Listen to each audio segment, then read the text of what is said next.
الرجيم بسم الله الرحمن الرحيم يا أيها الذين آمنوا بالله ورسوله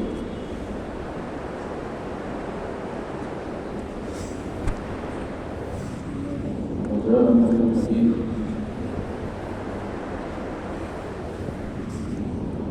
الإسلام قال أن تشهد أن لا إله إلا الله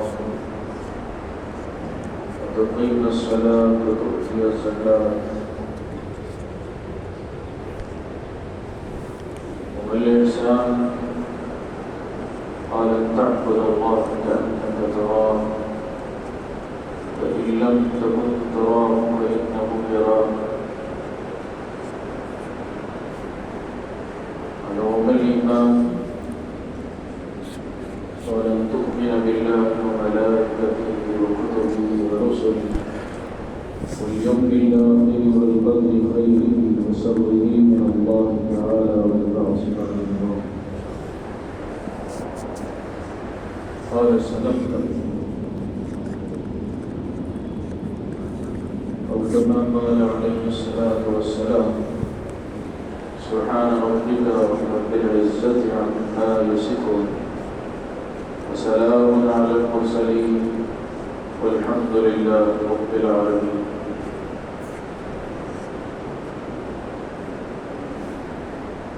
انتہائی احترام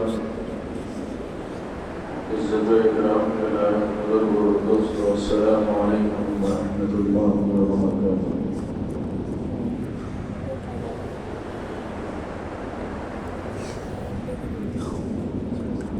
جو حدیث یہاں حضرات کے سامنے پڑھی ہے، حدیث کی کتابوں میں اس کی بڑی اہمیت ہے. محدثین نے اس کو خلاصۂ دین کہا ہے اور انسان کی اخروی اور دنیاوی نجات کے لیے جو اصل مدار اور بنیاد ہے وہ اس میں بیان کیا گیا ہے. اس حدیث کو محدثین نے حدیث جبرائیل کا نام دیا ہے. حدیث کے راوی ہیں حضرت عمر بن خطاب رضی اللہ عنہ. فرماتے ہیں ہم ایک دفعہ نبی اکرم صلی اللہ علیہ وسلم کی مجلس میں بیٹھے ہوئے تھے.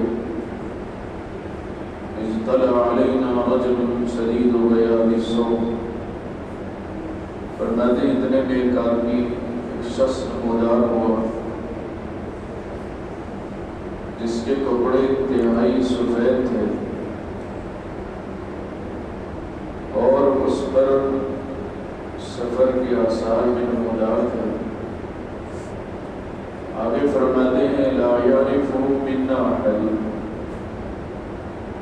مگر ہم میں سے کوئی اسے جانتا پہچانتا نہیں تھا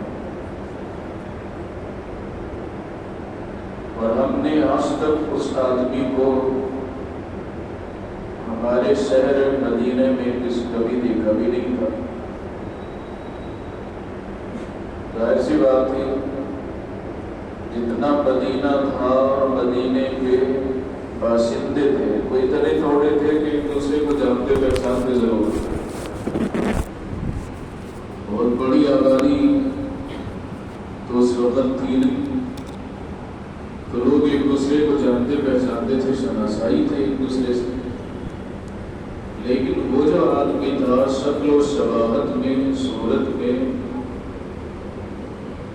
جس صورت میں آیا تھا لیکن ہم میں سے کسی نے اس کو پہچانا نہیں.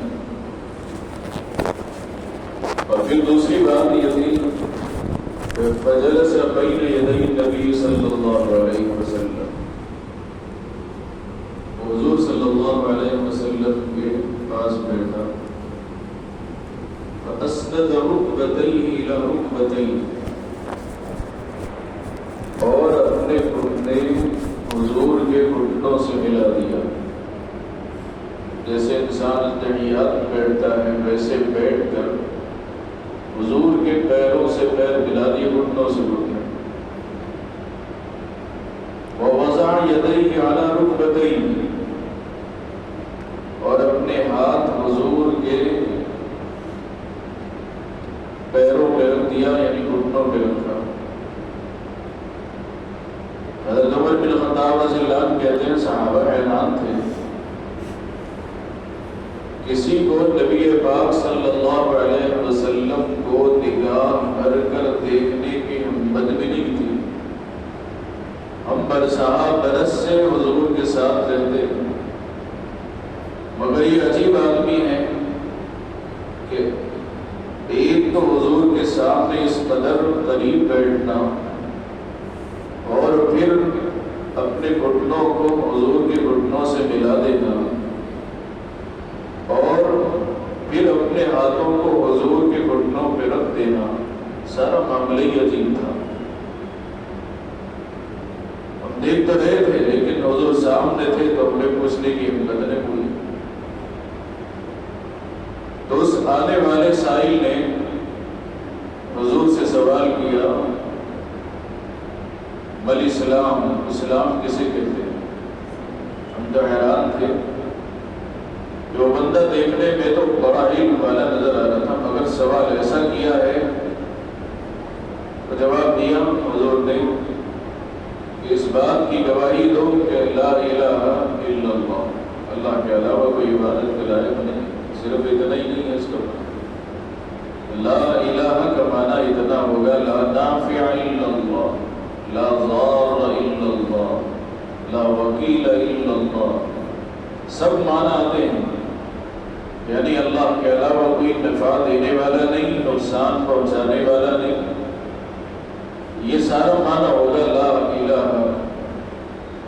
تو حضور علیہ السلام نے فرمایا اس بات کی گواہی دینا، لا الہ الا اللہ کی گواہی دینا، اور ایک روایت کے مطابق حضور نے یوں بھی فرمایا محمد رسول اللہ، اللہ کے رسول ہونے کی گواہی دینا۔ تو اس سائل نے کہا صدقت، کہ آپ نے سچ کہا۔ حضرت عمر بن خطاب رضی اللہ عنہ صحابہ کہتے ہیں کہ ہمیں تعجب ہوا، یسألہ ویصدق، سوال بھی کر رہا ہے تصدیق بھی کر رہا ہے کہ تم سچ کہہ رہے ہو۔ اگر پہلے سے معلوم تھا تو پوچھنے کی کیا ضرورت تھی، اور اگر پہلے سے معلوم نہیں تھا تو پھر تصدیق کیسے کر سکتے ہیں جبکہ معلوم ہی نہیں ہے؟ تو یوں کیسے کہہ سکتے ہیں کہ آپ نے سچ کہا؟ پھر سائل نے دوسرا سوال کیا، بل ایمان، حضور نے فرمایا ان تؤمن باللہ وملائکتہ وکتبہ ورسلہ، وہ جو ایمان مفصل والا ہے وہ سب حضور علیہ السلام نے فرمایا کہ اللہ پہ ایمان لانا ہے۔ اللہ پہ ایمان لانا تو یہی کہ اللہ کی ذات ہی سب کچھ ہے، اور اللہ کے چاہنے سے سب کچھ ہوتا ہے، کسی کے چاہنے سے کچھ نہیں ہوتا۔ یہ تو انسان صرف زبانی جملہ نہیں ہے، ہزاروں دفعے انسان اس کا تجربہ کر چکا ہے کہ اپنی ساری تدبیریں اور اپنی ساری تدبیریں اپنا کر بھی وہ کامیاب نہیں ہوتا ہے۔ حیران ہوتا ہے کہ میں نے کون سی کمی کی تھی کہ میں ناکام ہوا؟ سب کچھ تو میں نے کیا تھا، ساری تدبیریں کی تھی، مگر کام کیوں نہیں بنا؟ تو مطلب یہ سمجھنے کی بات ہے کہ کوئی ہے جو ان مسائل سے بھی اوپر ہے، جس کی چلتی ہے اور جس کے چاہنے سے ہی ہوتا ہے۔ کہا برا وما تشاءون الا ان یشاء اللہ رب العالمین، وہ نہیں ہوتا ہے جو تمہاری چاہت ہے، وہ ہوتا ہے جو اللہ کی مرضی ہوتی ہے، کیونکہ وہ رب العالمین ہے، دنیا جہاں اسی نے بنایا ہے، اسی کا حکم ذرے ذرے پر ہے اور چلتا بھی اسی کا حکم، لا معقب لحکمہ وهو سریع الحساب، جب وہ کوئی حکم کر دے تو اس کے فیصلے کو کوئی ٹال نہیں سکتا۔ آگے کہا وہ ملائکتی، اس کے فرشتوں پر ایمان لانا۔ ہمیں اتنا تو معلوم ہے کہ ہم مومن ہیں، ہم ایمان والے ہیں، لیکن ان باتوں کی ذرا تفصیل بھی ہمارے ذہن میں ہونی چاہیے، تب تو ہمارا ایمان کچھ ایمان بنے گا۔ معلومات کی حد تک بھی ہمیں معلوم نہیں کہ ایمان میں کون کون سی چیزیں داخل ہیں۔ ملائکہ نے کہا اللہ کے فرشتوں پر ایمان رکھنا، اس بات پر یقین رکھنا کہ اللہ کی ایک مخلوق ہے جو گناہوں سے پاک و صاف، ذرا برابر جن کے دل میں گناہ کا وسوسہ و خیال بھی نہیں آتا ہے، اور وہ لاکھوں کروڑوں کی تعداد میں ہے، اور وما یعلم جنود ربک الا ہو، کہ اللہ کے علاوہ کوئی اس کی تعداد بتا نہیں سکتا، اور اللہ نے جن کاموں پر مقرر کیا ہے وہ ان کاموں پر لگے ہوئے ہیں، معین کام کر رہے ہیں۔ آگے فرمایا وہ کتبی، اللہ کی کتابوں پر ایمان رکھنا۔ ایک قرآن مجید اللہ کا عظیم الشان کلام ہے، یہ ایک کلام ایک کتاب ہے، لیکن حدیث میں ہے اللہ کی آسمان سے اتاری ہوئی تمام کتابوں پر ایمان رکھنا۔ تورات پر بھی ایمان رکھنا ہے جو موسیٰ علیہ السلام پر نازل کی گئی، ایمان رکھنا ہے کہ تورات ایک اللہ کی کتاب ہے جو موسیٰ علیہ السلام پر نازل ہوئی، بس اتنا ایمان رکھنا ہے کہ اللہ نے جو مضامین نازل کیے وہ صحیح ہے اور اب تک ہے، اگر محفوظ ہے تو پھر ان پر ہمارا ایمان ہے کہ اللہ نے نازل کیا۔ عمل تو قرآن ہی پہ کرنا ہے، مجمل ایمان رکھنا ہے کہ وہ بھی اللہ کی کتاب، اتاری ہوئی کتاب ہے۔ پھر حضرت عیسیٰ علیہ السلام پر انجیل نازل ہوئی، اس پر ایمان رکھنا اجمالاً ہے کہ اللہ نے یہ کتاب نازل کی۔ داؤد علیہ السلام پر زبور نازل کی تو ایمان رکھنا ہے کہ اللہ کی کتاب ہے، یہ زبور داؤد علیہ السلام پر نازل ہوئی ہے۔ ابراہیم علیہ السلام پر چند صحیفے جو چھوٹی چھوٹی کتابیں نازل ہوئی، اس پر بھی ایمان رکھنا ہے۔ ادریس علیہ السلام پر، شیس علیہ السلام پر، ان کے پاس بھی اللہ کے صحیفوں کی شکل میں کتابیں نازل ہوئی، اس پر ہمارا اجمالاً ایمان رکھنا ہے کہ یہ اللہ کی کتاب اتاری ہوئی اور منزل من اللہ کتابیں۔ آگے فرمایا ورسلی، اللہ کے رسولوں پر ایمان رکھنا، جتنی بھی تعداد اللہ تعالیٰ نے بھیجی ہے اس پر اس طرح ایمان رکھنا کہ اللہ نے نبیوں کا ایک سلسلہ تھا جو نبی پاک صلی اللہ علیہ وسلم پر ختم فرمایا ہے، اور وہ سارے کے سارے سچے تھے، اللہ کے بھیجے ہوئے تھے، اللہ نے انہیں بھیجا تھا، اس پر ایمان رکھنا۔ والیوم الآخر، اور آخرت پر ایمان رکھنا، انسان کے مرنے کے بعد دوبارہ زندگی ہے اور ہونا بھی چاہیے۔ کیوں؟ اس لیے کہ مرنے کے بعد اگر زندگی کا فلسفہ نہ ہو اگر، تو بڑی بے انصافی والی بات ہو جائے گی۔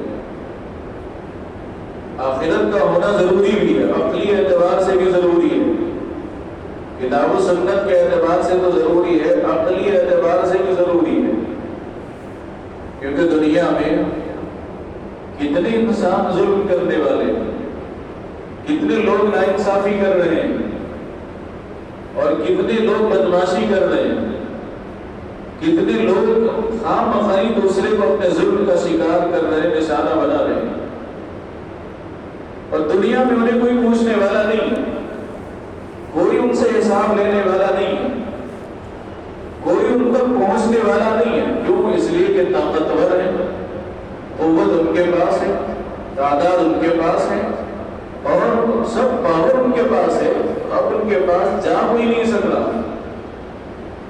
ظاہر سی بات ہے کہ ظلم ہو کے خاموش ہو جائے تو اللہ کی اس دھرتی پر، اللہ کی اس سرزمین پر ظلم ہوتا رہا، قومیں مظلوم ہوتی رہی، ظالم پھلتا پھولتا رہا، پھر دنیا ختم کر دی جائے اور ختم ہو جائے تو یہ تو انصاف والی بات نہیں ہوگی۔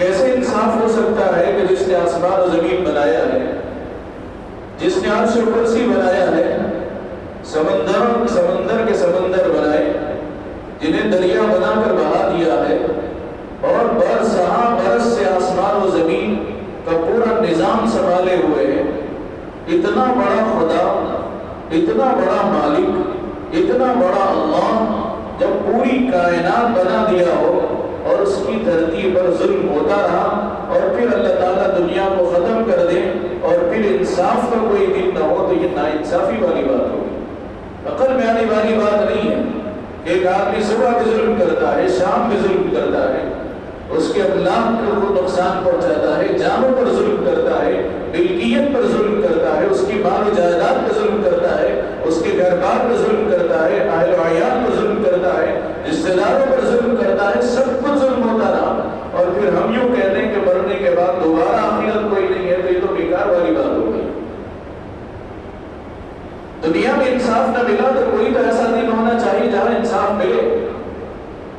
یہ عقیدہ انسان اگر رکھے کہ مرنے کے بعد مٹی ہو جائے گا انسان، پھر دوبارہ پیدا نہیں ہو سکتا ہے اور دوبارہ پیدا ہونے کی کوئی ضرورت نہیں ہے، تو یہ عقلی اعتبار سے بھی غلط بات ہو جائے گی کہ یہ کیا بات ہوئی کہ کچھ لوگ پیدا ہوئے، کچھ نے کچھ لوگوں کو مار دیا اور ختم ہو گئے، اب بس بات ختم ہے، زمین و آسمان پھوٹ پھاٹ کے ختم ہو گیا، آگے کوئی حساب کا دن نہیں ہے، تو عقل میں آنے والی بات بھی نہیں۔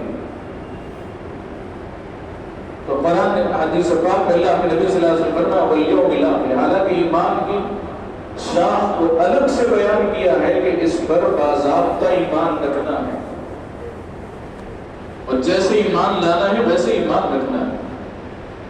آخرت کے دن پر کہ آخرت کا دن ہوگا، قرآن نے کہا بَلَا قَادِرِينَ عَلَىٰ أَن نُّسَوِّيَ بَنَانَا، اللہ کے نبی صلی اللہ علیہ وسلم کے پاس ایک کافر آئے،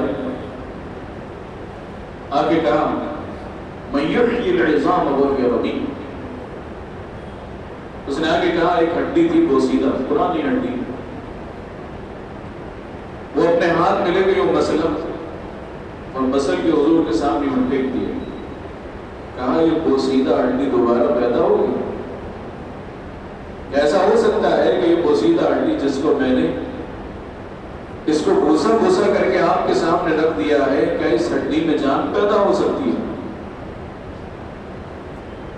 تو سورہ یاسین کی وہ آیتیں جو آخری ہیں اس میں اس کا تذکرہ موجود ہے، اللہ کے نبی صلی اللہ علیہ وسلم کی زبان مبارک سے کہلوایا گیا قُلْ يُحْيِيهَا الَّذِي أَنشَأَهَا أَوَّلَ مَرَّةٍ وَهُوَ بِكُلِّ خَلْقٍ عَلِيمٌ، اے نبی آپ کہہ دیجئے جس ذات نے ان کو پہلی دفعہ پیدا کیا وہ دوبارہ بھی پیدا کر سکتا ہے، اور اس کو ہر چیز کا علم ہے، اس کو پہلے کسی چیز کو دیکھ کر بھی بنانے کی ضرورت نہیں ہے، بغیر کسی چیز کے دیکھے ہوئے بھی آدم سے وجود ملا ہے، اس کے لیے کوئی مشکل بات نہیں۔ قرآن نے سورہ لقمان میں کہا کَنَفْسٍ وَاحِدَةٍ مَا خَلْقُكُمْ وَلَا بَعْثُكُمْ إِلَّا كَنَفْسٍ وَاحِدَةٍ، پوری کائنات کا، پوری مخلوقات کا دوبارہ پیدا کرنا اللہ کے لیے اتنا ہی آسان ہے جتنا ایک انسان کو پیدا کرنا آسان۔ آگے قرآن نے سورہ قیامہ میں بیان کیا کہ جب یہی کفار مکہ نے اعتراض کیا تھا، مر کے مٹی ہو گیا ہماری آنکھوں کے سامنے، مٹی میں مل گیا ہے، نہ ہڈیاں نظر آتی ہیں نہ جسم نظر آتا ہے، پھر کیسے دوبارہ پیدا ہوگا؟ تو قرآن نے اب ذرا لہجہ بدلا ہے اللہ تعالیٰ نے، اور لہجہ بدل کے کہا بَلَا قَادِرِينَ عَلَىٰ أَن نُّسَوِّيَ بَنَانَا، کہا کیوں نہیں بَلَا قَادِرِينَ، ہم اس بات پر قدرت رکھتے ہیں کہ ایک زمین کے ذرا سے حصے پر، ایک دو نہیں، 1000 نہیں، لاکھوں کروڑوں انسان کو ایک زمین میں تم دفن کر دو، قرآن کہتا ہے قرآن کی زبان میں ان انسانوں کا دوبارہ اس جگہ سے پیدا کرنا تو پیدا کرنا ہی ہے، مگر اللہ آگے سے کہتے ہیں اس بات کو یاد رکھو کروڑوں انسان بھی اگر ایک ہی زمین سے نکلیں گے، ایک ہی جگہ سے بھی نکلیں گے، تو کہا ایک انسان کی انگلی کا ذرا سا کنارہ بھی دوسرے کو نہیں لگے گا۔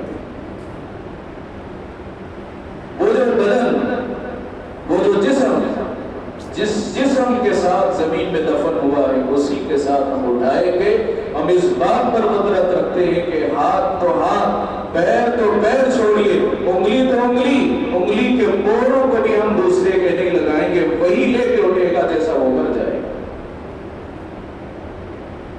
اس پر ایمان رکھنا ہے کہ ان تؤمن باللہ وملائکتہ وکتبہ ورسلہ والیوم الآخر والقدر خیرہ وشرہ من اللہ تعالی والبعث بعد الموت. کہا اس پر ایمان رکھنا ہے کہ ہر اچھائی اور برائی اللہ کی طرف سے آتی ہے. توہمات میں پڑھنا نہیں ہے، خیالی چیزوں میں پڑھنا نہیں ہے. ایمان اس بات پر رکھنا ہے کہ خیر و شر اللہ کی طرف سے ہوتا ہے. کسی کے کرانے سے کچھ نہیں ہوتا ہے. برکت والے اعمال سے آتی ہے. برکت والی کسی چیز سے نہیں آئی، برکت والے اعمال سے برکت آتی ہے. اور پھر خامخواہی انسان کو عجیب مسئلہ ہے. ایک تو بعض لوگوں کا کہنا ہے کہ محنت تو پہلے کرتے نہیں ہیں اور پھر شکایت کیا ہے. ایسا محسوس ہو رہا جیسے کوئی میرے اوپر کچھ کرائے ویسا دکھ رہا، کچھ کرائے ویسا دکھ رہا. کیا کرائے، کیا کی کرائے ویسا دکھ رہا. گھر میں برکت نہیں ہے، ایسا کمائے گی نہیں کہ اٹھ جا رہے، کتنے لائے تو بھی ختم ہو جا رہے.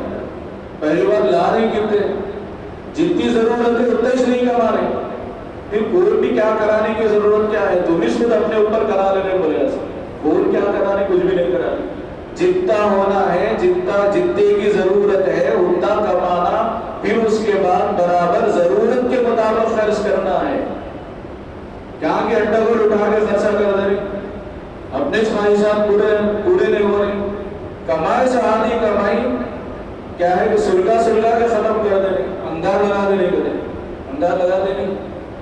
سنتے بچپن میں سب بڑے بھی بولتے رہتے، کیا بولتے ہیں کمائی کو انگار لگو، بولے تو انگار لگتے رہتے. انگار ہے نہیں، کمائی کو انگار لگاتے رہتے، کما کے انگار لگاتے ہیں، ایسا سلگا دیتے اس کو، کمائی کو انگار لگی ہو رہے. تو پہلے کمانا تو اتنا ہے جتنی ضرورت ہے، اس کے بعد پھر اس کے اندر برکت والے اعمال کرنا ہے. نہ دینداری ہے، نہ نماز ہے، نہ قرآن ہے، نہ تلاوت ہے، نہ اللہ اور اس کے رسول کا کہنا ماننا، کچھ بھی نہیں ہے. شکایت یہ ہے کہ اللہ میرے ساتھ بھلائی کا معاملہ نہیں کر رہی. کیا کہ 2 دن سے ایسا دکھ رہا ہوں، قرآن کی کیا کہ ایسا صحیح بھی دکھ رہا کہ کرائے وسیع دکھ رہا. خامخواہ کے خیالات آ رہی، دوران خواب آ رہی، کبنے سے خیال آ رہی، کبنے سے خواب آ رہی. کیا تو بھی ہوگا اس کا قصہ، کیا تو بھی کرائی چکے، کچھ بھی کرانے کی ضرورت نہیں. انسان اچھے اعمال میں لگا ہوا ہے، نیک اعمال میں زندگی بہترین ہے. اور اگر اعمال سے زندگی ہٹ گئی، بدترین زندگی ہے. شیطانوں کا وہ دماغ وہ بن گیا، وہ شیطانوں کا اڈا بن جاتا ہے. خانے خالی راہ دیو بھی گرن. فارسی کا ایک مقولہ ہے کہ جب دماغ خالی ہوتا ہے تو شیطان اس میں بیٹھ جاتا ہے. خالی آدمی پہ شیطان کا آنا زیادہ ہوتا ہے. آگے آپ علیہ السلام والسلام نے اس آنے والے سائل نے پھر آگے سوال کیا کہ مل احسان، کا احسان کیا چیز ہے. حضرت عمر بن خطاب رضی اللہ عنہ کہتے ہیں حضور نے فرمایا ان تعبد اللہ کأنک تراہ فإن لم تکن تراہ فإنہ یراک. کہا اللہ کی اس طرح عبادت کرو گویا تم اللہ کو دیکھ رہے ہو. کامل درجہ ہے عبادت کا، کامل درجہ ہے زندگی کا کہ انسان کو اس بات کا احساس رہے کہ ایسی عبادت کرے یوں محسوس ہو کہ میں اللہ کو دیکھ رہا ہوں. ظاہر سی بات ہے اللہ کو جسم نہیں ہے، محسوس کرنا ہے کہ میرے سامنے وہ ذات ہے جس کا نہ مثل ہے نہ مثال ہے، نہ نظیر ہے نہ وزیر ہے، نہ مشیر ہے نہ کوئی اور ہے، بس صمد ہے، لم یلد ولم یولد ذات، ایک بڑا ہی صحیح ذات، بادشاہوں کا بادشاہ میرے سامنے ہے اور میں اس کے سامنے میں گویا اس کو دیکھ رہا ہوں. اس طرح کا خیال، اس طرح کا انسان کو دماغ میں اس طرح کا خیال بٹھانا چاہیے. کہا یہ احسان ہے، ایسی عبادت کرو گویا تم اللہ کو دیکھ رہے ہو. یعنی اگر یہ ہو جاتا کہ اللہ تمہارے سامنے آ جاتے تو کیسی زندگی گزارتے؟ زندگی کا کیا یہ طرز عمل ہوتا؟ کیا زندگی ان اعمال میں گزرتی جو تم اب گزار رہے ہو؟ ایسا نہیں ہوتا. أَفَإِن لَمْ تَكُنْ تَرَاهُ، اگر تم اس کو نہیں دیکھ رہے ہو، اگر یہ خیال پیدا نہیں ہو رہا تو کہا فَإِنَّهُ يَرَاكَ، وہ تو تمہیں دیکھ رہا ہے.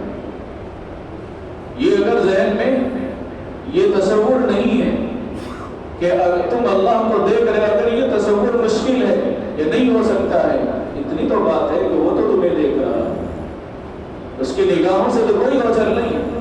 أَلَمْ يَعْلَمْ بِأَنَّ اللَّهَ يَرَى، کیا انسان کو معلوم نہیں کہ اللہ دیکھ رہے ہیں؟ یہ صرف زبان کے جملے نہیں ہیں، الفاظ نہیں ہیں. بٹ جائے گا گناہوں کا تصور یا اخبار. علامہ اقبال نے کہا تھا بٹ جائے گا گناہوں کا تصور ہی یا اخبار، گر ہو جائے یقین کہ خدا تجھے دیکھ رہا ہے. اس کا یقین ہی نہیں ہے، اس کا اس طرح کا ایمان انسان کے دل میں پیدا نہیں ہوا، نہ اس طرح کے جذبات، نہ اس طرح کے خیالات کبھی پیدا ہی نہیں ہوا کہ اللہ مجھے دیکھ رہے. اس بات کا احساس ہی ختم ہو گیا. پہلے تو اپنی زبانوں میں بول چال میں لفظ آتا تھا شرم کرو اللہ دیکھ رہے ہیں، کیوں جھوٹ بول رہے ہو، کیوں جھوٹ کرے، اللہ تمہیں دیکھ رہے ہیں، اللہ تمہارے حال سے واقف ہے. کیوں کسی پہ ظلم کر رہے، اللہ تمہیں دیکھ رہا ہے، اللہ کو معلوم ہے. یہ تو جملے بھی ختم ہو گئے، انسان کا تصور ہی ختم ہو گیا. حالانکہ حدیث میں تو اس کا ایمان کا جز، احسان کا جز فرمایا تھا. فَإِنَّهُ يَرَى، اللہ کو دیکھنے کا استعزار انسان کو گناہوں سے بچانے کے لیے اکثیر ہے. یہ خیال اگر پیدا ہو جائے کہ انسان گناہ کرتے ہو، اللہ کا دھیان پیدا ہو جائے، اللہ دیکھ رہے ہیں، اسی وقت اگر آنکھیں بند ہو جائیں گے تو اللہ کے سامنے کیا حساب دے گا؟ کیسے اللہ کے سامنے گناہوں کی حالت میں پہنچ جائے گا؟ اللہ کے نبی صلی اللہ علیہ وسلم کو کیسا استعزار تھا، کس طرح اللہ کے نبی صلی اللہ علیہ وسلم کا وہ استعزار ہمیشہ ذہن و دماغ میں رہتا تھا، صحابہ کرام کے دل میں رہتا تھا، اور ہمیشہ اس بات کی معیت کہ اللہ مجھے دیکھ رہے، اللہ میرے ساتھ ہے، اللہ حاضری، اللہ ناظری، اللہ معی، اللہ میرے ساتھ ہے، میرے اٹھنے بیٹھنے کو دیکھ رہے ہیں. وَتَقَلُّبُكَ إِنَّهُ يَرَاكَ، قرآن کہتا ہے نبی تم چلتے ہو تو خدا تمہیں دیکھتا ہے، تم بیٹھتے ہو تو خدا تمہیں دیکھتا ہے. وَنَرَى تَقَلُّبَ وَجْهِكَ فِي السَّمَاءِ، اے نبی جب آپ چہرہ آسمان کی طرف کر دیں، ہم نے تمہیں دیکھ رہے ہوتے. نبی کو بتانا مقصود نہیں ہے، امت کو بتانا مقصود ہے کہ اس بات کا خیال کبھی تو کر لیا کرو اللہ تمہیں دیکھ رہے ہیں، تم غافل ہیں. لیکن وَمَا اللَّهُ بِغَافِلٍ عَمَّا تَعْمَلُونَ، اللہ غافل نہیں ہے انسان سے، لمحے بھر کے لیے اللہ غافل نہیں. ان اللہ خبیر بما تعملون واللہ بصیر بما تعملون. قرآن کی کئی آیتیں انسان کو جھنجھوڑ کے کہتی ہے ذرا غفلت سے بیدار ہو جاؤ، کہاں سوئے ہوئے ہو، ایک لمحے کے لیے بھی تمہارا رب تم سے غافل نہیں ہے. ان ربک لبالمرصاد، کہا تمہارا رب تمہیں گھات لگا کے بیٹھ کے دیکھ رہا ہے، ایسے جیسے کوئی آدمی کوئی اپنے دشمن سامنے سے جانے والا ہو، چھپ کے کوئی آدمی تیر مارنے کے لیے برابر نگاہیں ٹانگے ہوئے دیکھتا ہے. اس طرح ایک ایک انسان کو اللہ تعالیٰ دیکھ رہے ہیں. آگے اس آنے والے سائل نے پوچھا کہ متى الساعة، قیامت کب آئے گی؟ تو حضور علیہ السلام نے اس کا جواب دیا مَالْمَسْئُولُ عَنْهَا بِأَعْلَمَ مِنَ السَّائِلِ، کہا کہ پوچھنے والے کو جتنا علم ہے، جس سے پوچھا جا رہا ہے اس کو بھی اتنا ہی علم ہے، اس سے زیادہ نہیں. یعنی سیدھی بات ہے کہ قیامت کا نہ تمہیں مکمل علم ہے نہ مجھے علم ہے. اس آنے والے سائل نے پوچھا عن اماراتها، اس کی نشانیاں بتا دیجیے، قیامت کی نشانیاں کیا ہیں؟ حضور نے فرمایا ان تلد الامة ربتها ويتداول البنيان رعاء الشاة يتداولون في البنيان. حضور نے فرمایا کہ باندی اپنے آقا کو جنے گی، یعنی باندی سے آقا پیدا ہوگا، محدثین نے اس کی تصریح فرمائی ہے، کہا مطلب یہ ہے کہ اولاد اپنے ماں باپ کے ساتھ ایسا سلوک کرے گی جیسے ظالم آقا اپنے نوکروں کے ساتھ سلوک کیا کرتے۔ یہ حال جب ہو جائے تو سمجھ لینا، یہی پھر علامات میں سے دوسری حدیث میں آتا ہے کہ ایک آدمی اپنے دوست سے اتنی خوش فہمی، خوش اخلاقی کے ساتھ جس طرح اپنے دوست سے بات کرتا ہے، اس خوش فہمی اور خوش اخلاق کے ساتھ اپنے ماں باپ سے بات نہیں کرے گا، قیامت کی علامت ہے۔ آگے حضور علیہ السلام نے کہا کہ جب تم دیکھو رعاء الشاء، بکریوں کے چرانے والے، یتطاولون فی البنیان، خوب بڑی بڑی عمارتیں، بلڈنگیں بنا رہے ہو، لاکھوں کروڑوں کی بلڈنگیں بنا رہے، کون؟ صرف بکریاں چرانے والے۔ بکریاں چرانے والے یعنی من حیث القوم، جس کا کوئی مقام و مرتبہ نہیں ہوگا، جس وہ اراذلنا بادی الرأی، جو سوچ سمجھ کے اعتبار سے بھی قوم میں کم ترین سمجھے جانے والے تھے، وہ بڑے بڑے عہدوں پر فائز ہونے لگے تھے، قیامت کی علامت ہے۔ ایسا ہم اپنی آنکھوں سے دیکھ رہے ہیں، آنکھوں سے دیکھ رہے ہیں، کیا ہماری آنکھوں کے سامنے اب نظر آ رہا ہے؟ کیا جتنے بڑے آفسوں میں جائیں آپ کام کرانے کے لیے، وہاں جا کے دیکھیں کون بیٹھے ہوئے ہیں، کون بیٹھے ہوئے؟ وہی بالکل گاؤں دیہات کے لوگ، کسی زمانے میں جن کو بھینس سے دودھ نکالنا نہ آتا ہو، جن کو اتنا ہنر نہیں آتا تھا۔ عجیب مسئلہ یہ ہے کہ آج ان کے سامنے مسلمان ہاتھ بن کے کھڑے ہونا پڑتا ہے، کھڑے ہونا پڑتا ہے اپنا کام کرانے کے لیے، جن کی وہ حیثیت نہیں تھی۔ ہمارے باپ دادا کے زمانے میں، دادا پردادا کے زمانے میں ان کی کوئی حیثیت نہیں تھی، وہ تو بس سیٹ سیٹ صاف صاف کر کے کہنے والے، اور جن کا کوئی مقام و مرتبہ نہیں تھا، وہ اتنے مسلمان اتنی بڑی حیثیت میں تھے کہ وہ اپنے تو پیر میں چپل پہن کے بھی چپل چھوڑ کے گروجی کہہ کے اپنے ہاتھ کو ان ہاتھ ملانے کے لیے ترس جایا کرتے تھے۔ وہ قوم آج اس حالت میں پہنچ گئی کہ آج اللہ پہ ایمان رکھنے والا تو صاف کہہ کے دونوں ہاتھ باندھ کے کھڑے کے اپنا کام کرا رہے۔ یہ تو حضور نے فرمایا تھا، بالکل کم ترین قوم اٹھ کے اس جگہ پہ پہنچ جائے گی جہاں تصور بھی نہیں ہوگا، اور خوب مال پیسے کی بہتات ہو جائے گی، اور خوب کروڑ ارب پتی بن جائیں گے۔ کہاں وہ ان کے لیے خوش قسمتی ہو سکتی ہے، لیکن تم سمجھ لینا کہ یہ قیامت کے آنے کی علامت ہے کہ اللہ تعالیٰ قیامت لانا چاہتے ہیں۔ دنیا ختم ہونے والی ہے، فنا ہونے والی ہے، جب اس مقام پر دنیا پہنچ جائے گی تب اللہ تعالیٰ اس طرح کی تبدیل اللہ تعالیٰ پیدا کر دیں گے۔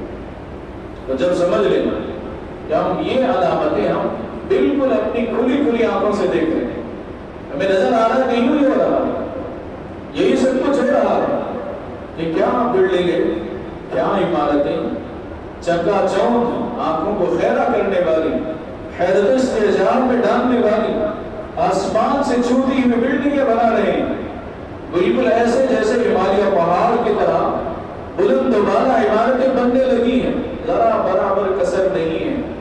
ہو بہو وہی علامتیں جو اللہ کے نبی صلی اللہ علیہ وسلم نے بتائی تھی، ساری امت آج دیکھ رہی کہ وہ علامتیں مکمل ہو گئی۔